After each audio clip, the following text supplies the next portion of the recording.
നെറുവേട് കാണിക്കുന്നു.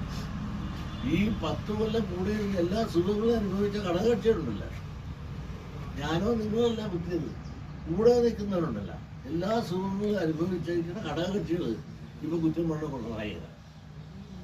ഈ പിണറായിയുടെ കൂടെ നിന്ന് ഒരു കുറ്റവും പറയാതെ എല്ലാ സുഖവും അനുഭവിച്ചുകൊണ്ടിരുന്നില്ലേ ഇവരെ? അന്നൊന്നും കുറ്റം പറയാത്തത് ഒരു ക്ഷീണം തോന്നി തോന്നിയപ്പോൾ ഇവരെല്ലാം തന്നെ ഒരുപാടുമായിട്ട് ഇറങ്ങി മാന്യമായ ഒട്ടും മാന്യമായില്ല. ഒന്നിച്ച് നിന്നുവെങ്കിൽ ഒരു അച്ചകടത്തോട് പോയി എന്നെ INL വരെ കയറിക്കൊത്തില്ലേ? INL എന്നെ വല്ല സപ്പോർട്ട് ഒന്നുകൂടെ പറഞ്ഞ ആളുകളാണ്.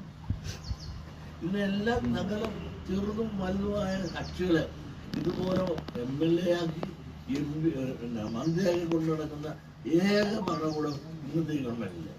ഒരു MLA ഉണ്ടെങ്കിൽ അവന് മന്ത്രിയല്ലേ? എത്ര ഘടകകക്ഷിയുണ്ട്, അവരെല്ലാം മന്ത്രി എല്ലാം കൊടുക്കുന്നുണ്ട്.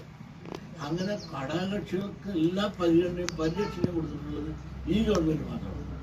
അത് ഇത്ര 10 കൊല്ലം അനുഭവിച്ച് ലഭിച്ചത് തുടർഭരണം നടത്തിയ ആരെങ്കിലും ഇവിടെ ഇപ്പം പറ്റുന്നില്ല. എന്നിട്ട് പിറ്റേ ദിവസം കുറ്റം ഒഴിവാൻ പിണറായി കിട്ടുന്നതാണ്.